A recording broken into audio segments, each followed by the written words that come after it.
फाउंड्रीमध्ये investment फार राजूची थोडीशी लागते. 2 फर्नेस आणि साधा सेटअप केला की 70-80 लाखामध्ये. तुम्ही मला सांगा, फोर्जिंग जर करायचं असेल तर त्याची एक मशीनच 25-50 कोटीची असेल. ते आपल्याला काही झेपणारं नव्हतं. कॉम्पिटिशन पासून दूर कसं जाता येईल आणि आपल्याला काहीतरी वेगळं कसं करता येईल ह्याच्यावर भर नेहमी दिला.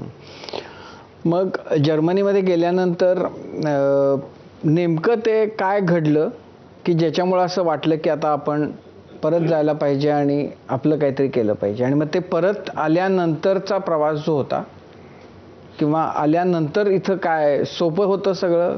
अडचणी होत्या? कशा मात केली त्या अडचणींवर?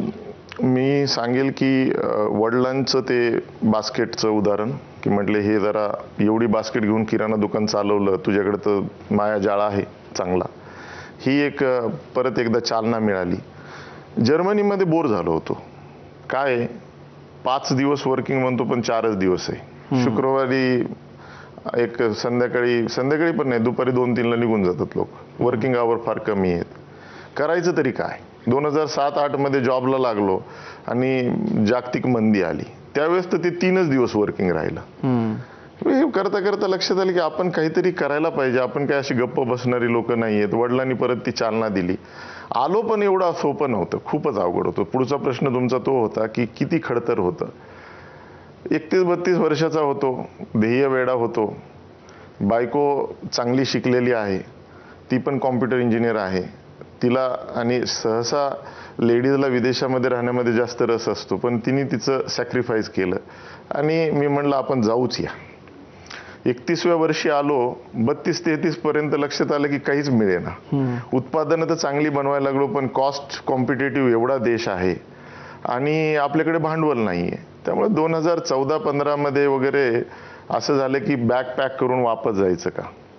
पण आल्यानंतर कुठे सुरू केलं? हे खेड शिवापूरला बँगलोर हायवेवर एक छोटंसं गाव आहे. तिथे एक छोटंसं भाडे तत्वावर एक जागा घेतली आणि त्या छोट्याशा जागेमध्ये 5000 स्क्वेअर फीटमध्ये 10 वर्कर आणि मी 11वा वर्कर असं काम सुरू केलं. कशात काम सुरू केलं? हे ॲल्युमिनियमचे फायर फायटिंगसाठी, पुन्हा नंतर कॅटरपिलर, पकार अशा इंजिनसाठी जे पार्ट लागतात ना, असे छोटे पार्ट बनवायला सुरुवात केली. ती पण मातीमध्येच. त्याला ग्रीन सँड मोल्डिंग म्हणतो आपण. पण मग ॲल्युमिनियम मध्येच करायचं हे का ठरवलं?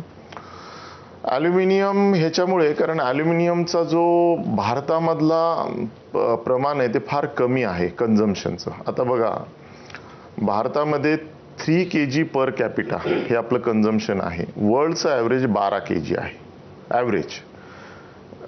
प्रगत देश चीन आणि जर्मनीसारखे 31-32% म्हणजे आपल्यापेक्षा 10 पटीने कन्झ्युम करतात. कशामुळे?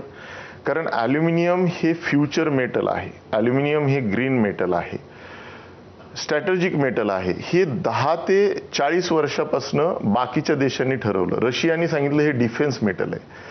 स्ट्रेंथ टू मेटल रेशो चांगला आहे, अँटी करोजन आहे आणि तुमची रिसायकलिंग व्हॅल्यू चांगली आहे. तुम्ही जरी 40-50 वर्ष त्याला एक्सपोज एन्व्हायरमेंट, ऊन पाऊस वाऱ्यामध्ये जरी ठेवलं ना, तरी सुद्धा करोजन होत नाही. त्याला वितळवलं परत तर 70 ते 90% तुम्हाला परत ॲल्युमिनियम मिळतं आणि रिसायकलिंगसाठी 5% एनर्जी आणि इमिशन लागतं. त्यामुळे या क्षेत्रामध्ये आपण काहीतरी भारतामध्ये जिथे कमी आहेत त्या क्षेत्रामध्ये जाऊन काम करण्यासाठी ॲल्युमिनियमचं. मग जर्मनीमध्ये ॲल्युमिनियम मध्येच करत होता काम? हो, पहिल्यापासून. नाही, पण आता असं आहे की ॲल्युमिनियमचं म्हणजे दर माणशी आपलं कन्झम्पशन जे आहे ते 3 किलो. पण मला असं की आपल्या घरामध्ये जर कुकर सोडले, प्रेशर कुकर, तर ॲल्युमिनियम हल्ली, पूर्वी ॲल्युमिनियमची भांडी असायची घरामध्ये, त्याला जर्मलची भांडी. आता ते जर्मन वगैरे कशामुळं ते आलं, कुठून आलं, ते तिथं जास्त वापरतात म्हणून आलं का ते? हा, जर्मनीमध्ये उगम झाला असेल किंवा त्याचा रिसर्च झाला असेल असं आपण मानूया. पण आपण त्याला जर्मल म्हणायचो. आपण जर्मलच्या भांड्यामध्ये जेवायचो पूर्वी. थाळ्या पण असायच्या. त्याचं प्रमाण कमी झालं कारण ॲल्युमिनियम हे ऑक्सिडेशन पण होतं. त्याला ते एन्व्हायरमेंट बरोबर रिॲक्शन होऊन पांढरं पडतं आणि ते आपल्या जीवनासाठी चांगलं नाही असं म्हणलं जातं. पण त्याच वेळी उद्योगामध्ये बऱ्याचशा ठिकाणी वापर वाढला जाऊ शकतो. रेल्वे असेल, डिफेन्स असेल, एरोस्पेस असेल. आता